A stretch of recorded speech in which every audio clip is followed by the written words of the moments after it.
It's prediction time. Who's going to win in the Red Bandana game? Will it be Boston College breaking their 4-game losing streak, or will it be Virginia Tech? We're going to give you our preview and prediction on today's show. All of this and more on Locked On Boston College. You are Locked On Boston College, your daily podcast on the Boston College Eagles, part of the Locked On Podcast Network, your team every day.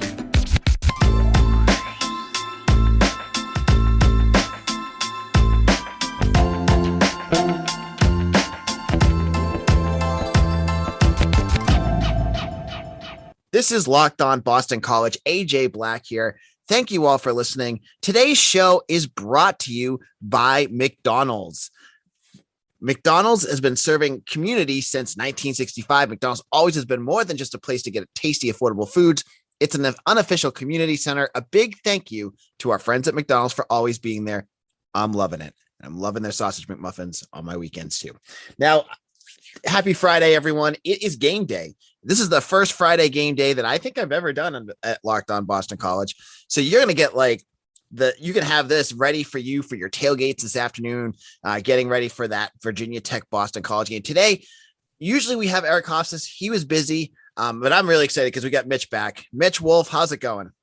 It's going good. Eric said that that BC would have a special teams touchdown last week. It went the other way, so he's been kicked off Fridays. I'm taking over from here on out, whether AJ likes it or not. Now, if you saw my back and forth with Eric on Friday last week when he was posting memes about Steve Adazio with "Do you miss me?" that was not the reason why he's not on the show. Believe me, I thought about kicking him off the show for posting that, but I didn't do it. Now, Mitch, we're going to get into the game, but I feel like I haven't done a good job of talking about the importance of the Red Bandana game.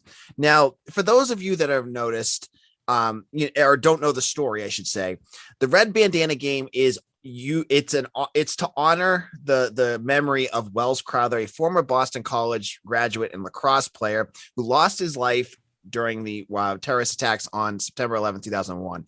I believe he was working in the World Trade Center. He was a firefighter as well. And when the planes hit, many people, they ran out, he ran back in, and he saved, I believe, over a dozen lives in the towers. And what he did, was he had that red bandana on, and that's how people knew it. And when his mom and dad heard about it afterwards, they knew exactly who was the hero that did that. It was their son. Now, unfortunately, Wells lost his life. Mitch, this game means a lot. You were a band member. You were in the student section when these games were going on. What did it mean to you during these Red Bandana games?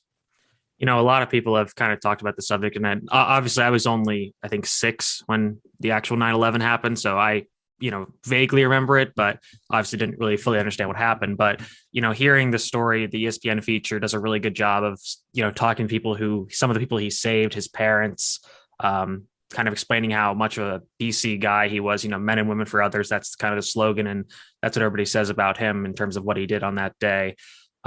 So, it is a really special story. I was in the band on the first Red Bandana game against USC. The thing I remember is I think we thought about wearing red bandanas on our arms, but because it was raining, we were afraid that it would bleed onto uniforms. So it would bleed pink and it would mess up the uniforms. But it's a really tremendous story and, a tragic loss of life, but somebody who really, sacrificed themselves to save, as many people as they could in a short amount of time. Now, if you're on campus and you get there early and you have a moment, you can check out the 9/11 memorial that they have on campus that pays tribute to all the Boston College alumni that passed away. It's a nice little memory for them. And, throughout the game, it's not just the red bandana uniforms that they wear. They always have, special features on the Jumbotron. They have guests that come, Wells's mom will be there. I'm sure we'll probably try to be there. His dad used to, but his dad passed away a couple years ago. And, they also, during these games, I believe, honor other heroes for different things. I know they've had different service people who have come to those games. So it's a special feel on campus. It's a special feeling for the game. And as I wrote on BC Bulletin today, no matter how poorly Boston College is playing, this game holds meaning. I've seen a lot of different people saying that the Red Bandana tradition is one of the coolest new, or they use cool.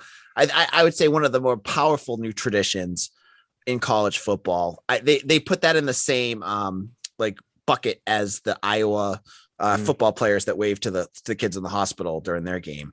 And I agree. I think this is such a big moment for Boston College. Halfley, he's done a great job, I think, of really pushing the story to the kids so they know it. Because as you just said, you were 6. Many of these, almost all of them, were not alive when this happened. So it's important for them to understand the relevance to this because it's such an important event. Mitch, do you have any other thoughts about it? Yeah, I just want to shout out. I have a very good friend who listens to this podcast, and he was during our time in college. He was very involved in the Red Bandana 5K. So shout out Anthony Gallo. He's from Northern New Jersey and very connected to that area and a very big proponent of the 5K run. So shout out to him. And yeah, I mean, I'll echo everything you said. It's a somber tribute, but it's a great tribute to a great person who did a great thing at a terrible time. Yeah. And that, we'll talk about that piece, but let's talk about the game itself and the history of the game. There's been so many great moments. Obviously, this game goes back to 2014. It was the first time they had it was against USC. If you're a Boston College fan, you know exactly what happened in that game. But there's been some big games as well since then. there was the Florida State game a couple of years ago where they mopped the floor at the Seminoles. They beat Miami at home. Is there any other moments, any Red Bandana moments that you think of, Mitch? It's funny because when I think of Red Bandana Game, I always think, something crazy is going to happen. BC's probably going to win, but BC actually has a losing record in Red Bandana games. They're 3-4, obviously, and this is their chance to tie it up. But I think I definitely remember the 2015 game where they lost 14-0 to Florida State because that was the game where Darius Wade broke his leg and that kind of started the death spiral of that season. But I mean, I remember that game being a very close game, kind of then closer than people thought because, Florida State was coming off a very good season. And I think that's the time I remember seeing Harold Landry kind of play for the first time and really make an impact. I was like, oh, okay, this guy's really good and he's going to be something. And of course he eventually did go on to be, one of BC's best defensive players in the last decade or so. It's funny that you bring up that they have a losing record because now that I think of it, there's so many games, some of the games that you think of. There was a Clemson game I remember going to. I want to say it was 2017 that they got waxed. I remember that was my senior year, 2016. I remember that because one of my friends after the game said, "Hey, nobody puts 60 points on BC in Chestnut Hill." Yeah. Yeah, I mean, that game, there was the Kansas game a couple of years ago under Adazio. I mean, last year they were in it for most of it, but that wasn't that great. So this is a chance for Boston College. In a moment, Mitch and I are going to dive in and talk about this game. I want to hear Mitch's thoughts. I've given my thoughts about Virginia Tech all week long.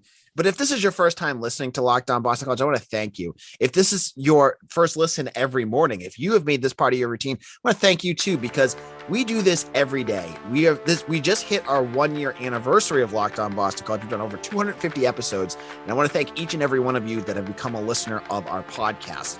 So we're going to continue doing this through the football season, through basketball season. We do this all the time. And I've really enjoyed doing this for each and every one of you. What else I enjoy? McDonald's.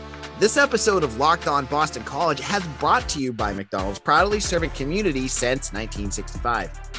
McDonald's has always been more than just a place to get tasty, affordable food. It's a place where families and friends can come to connect.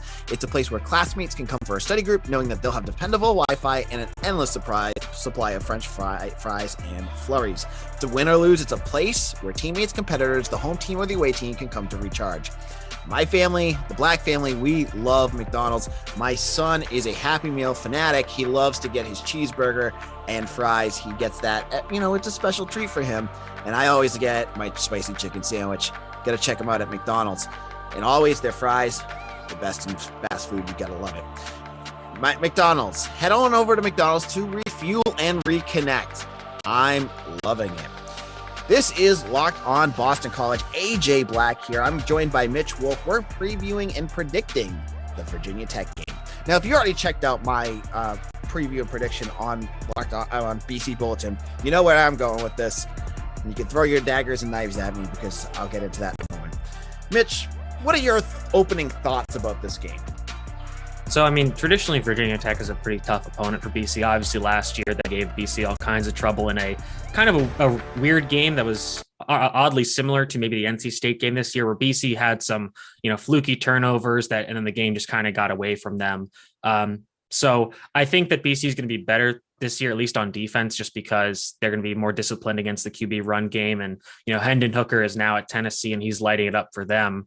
So, and Khalil Herbert, even after giving the BC the Blues for 2 years on two different teams, is now playing pretty well in the NFL. So, the Hokies, their offense is a little worse. So that's good for BC.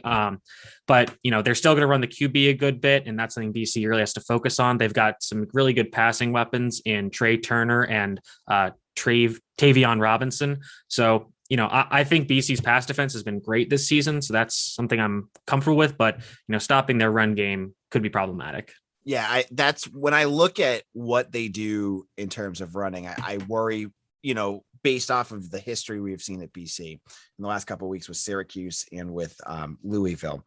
That being said, I think going into this game, I have made it very clear where I think the problem is, and it's the offense. And I'm not blaming just the quarterback, because I think there's more of an issue.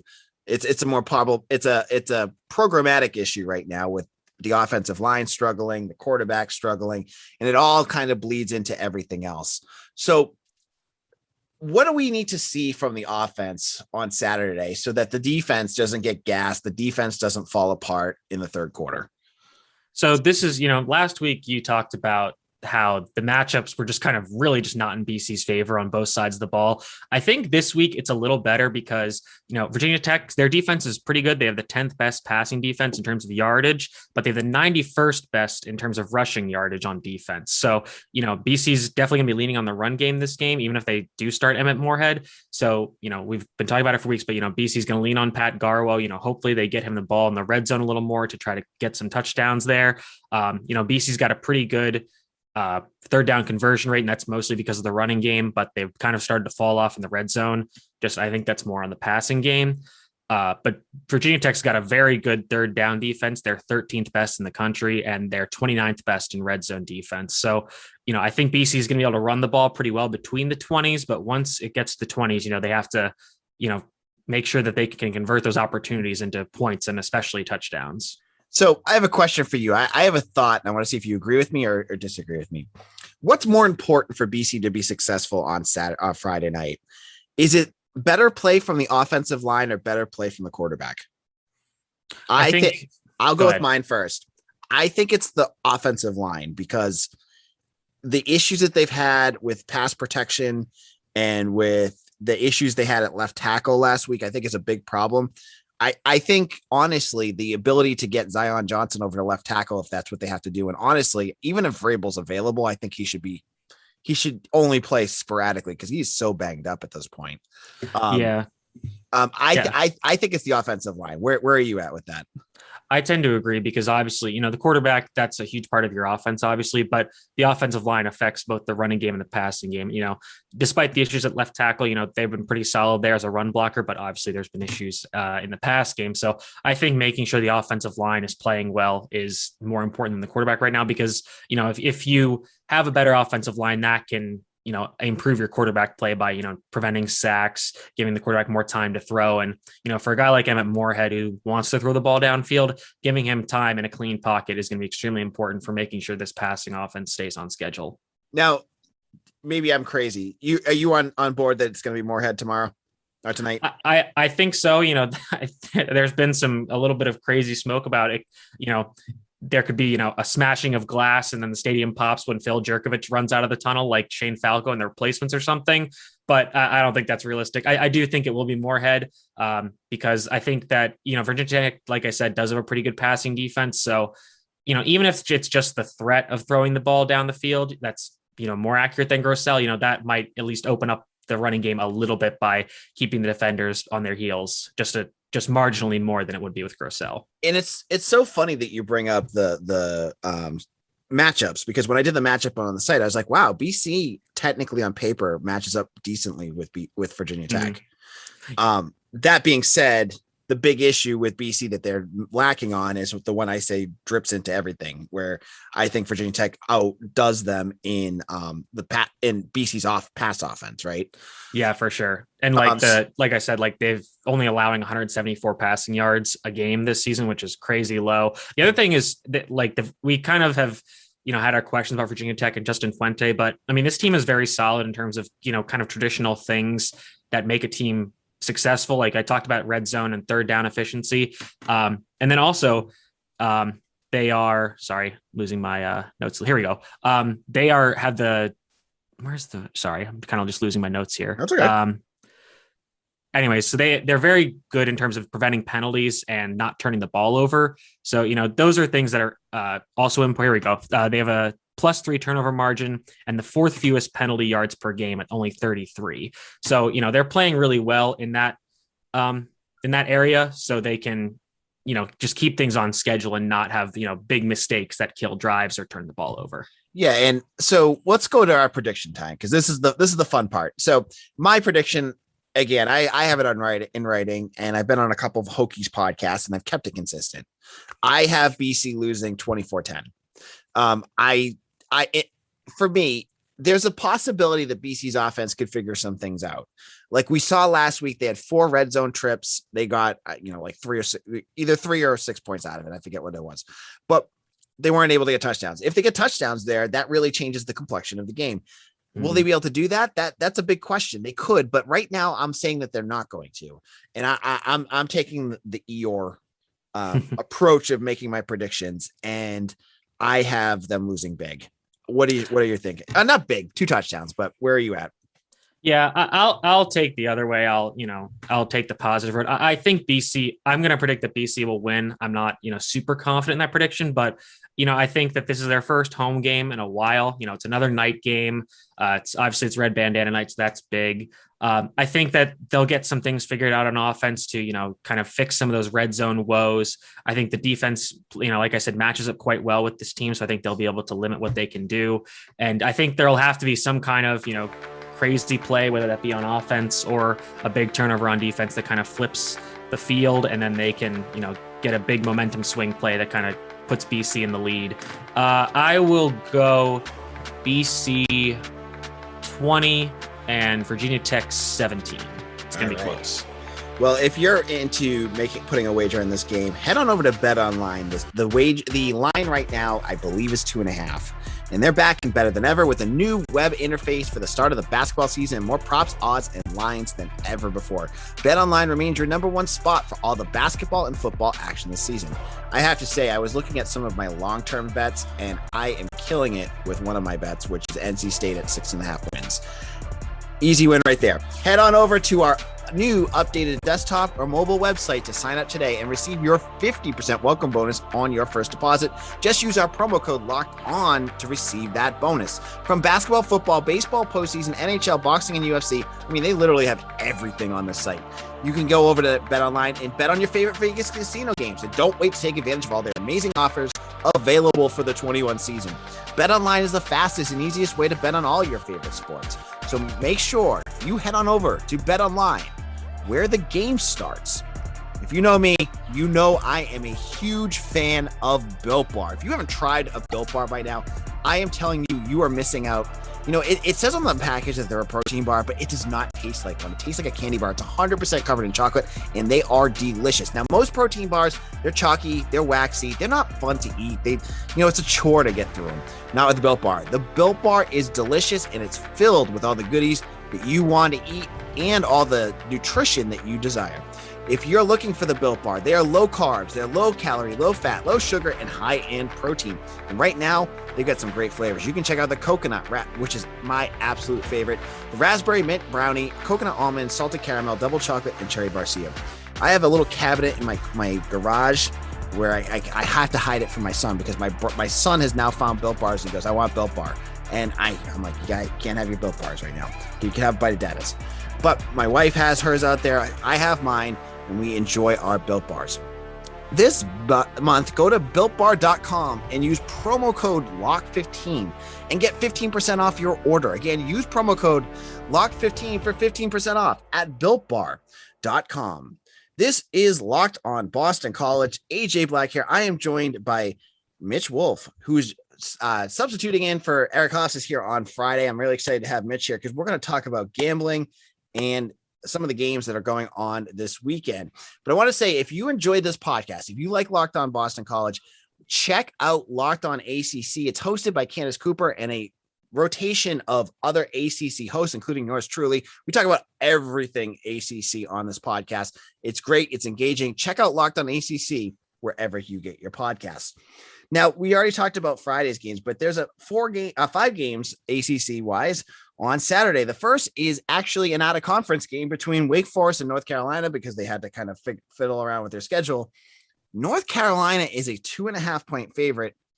I don't understand it, but I was always told by Eric Hofstas that if there's a Vegas line that doesn't make any sense, lean into it because they know something that you don't know. Do you agree with that, Mitch, or would you go with Wake Forest on this?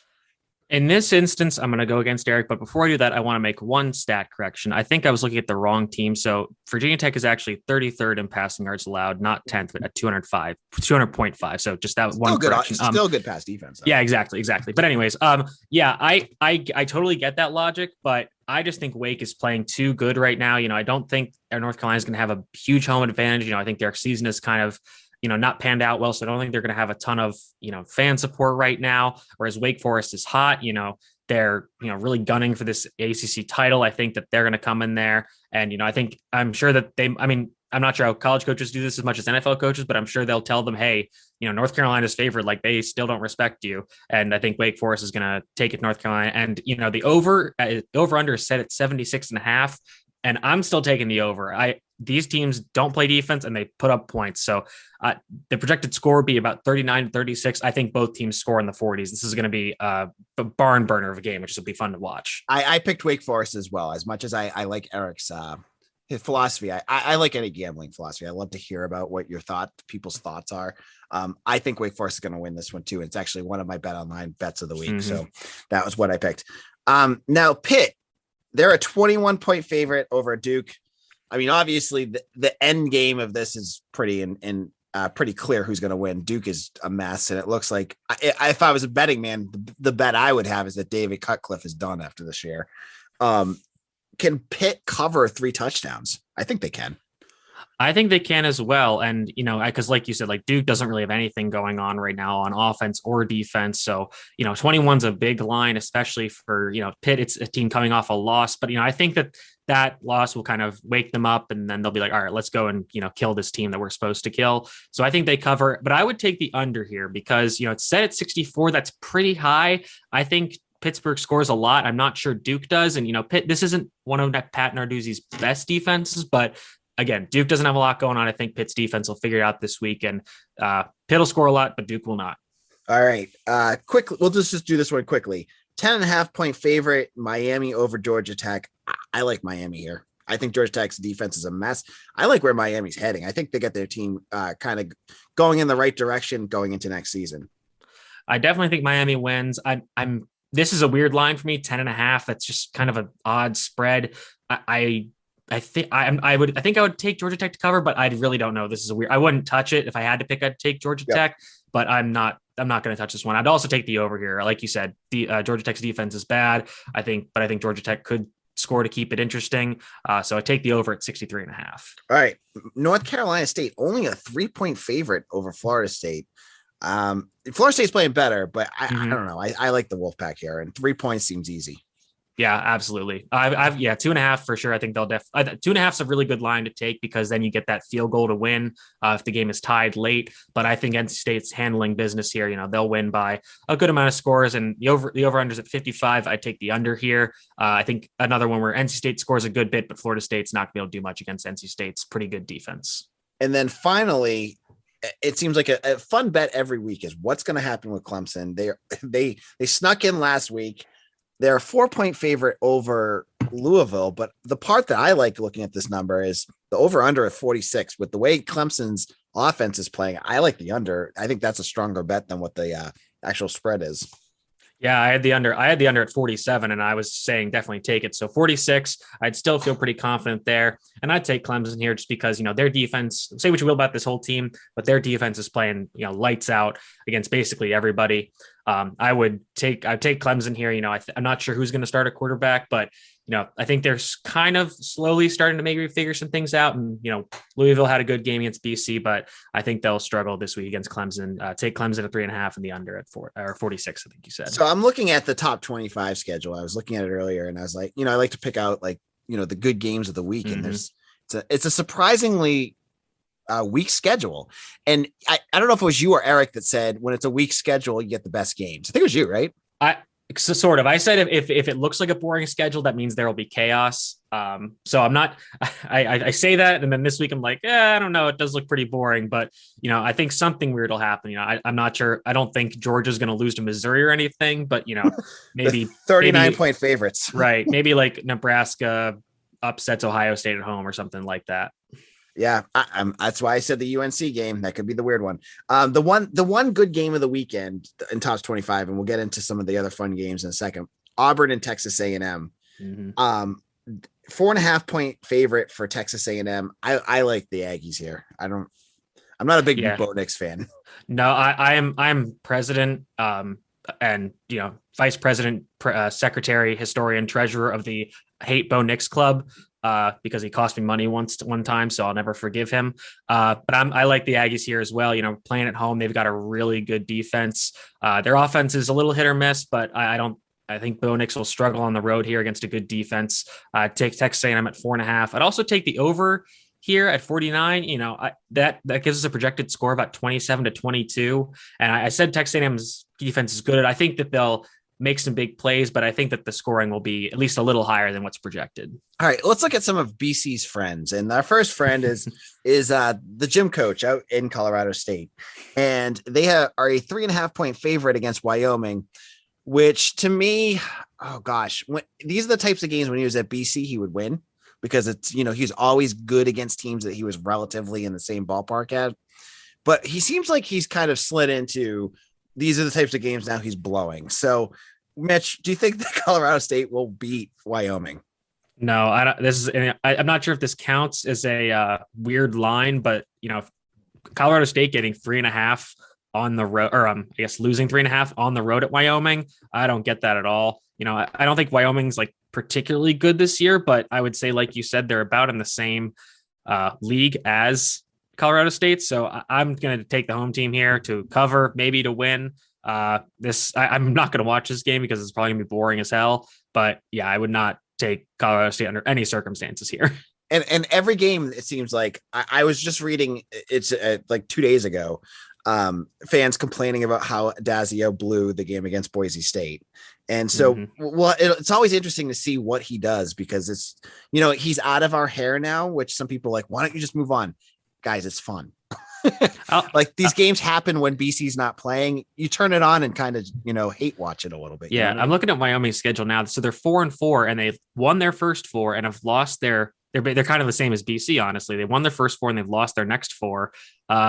So I don't. This would probably be a game where I would say that Wyoming kind of gets off the schneid, gets a win, their first since September or whatever. Their last win was against UConn, actually. Fun fact. So yeah, I think I would take UConn to definitely cover and maybe even to win here. And then let's go back to the East Coast. UMass Minutemen. They have the URI Rams in a game that there's always those games at the FCS where you look at and you go, And when you think of URI, they're not a team you're like, oh, they could beat an FBS team. But they're, as I was talking to Mitch before the show, they're a team that are right on the top, the brink of being a top 25 SCS school. So they're good. Obviously, UMass is not. Is there a possibility of an upset here, Mitch?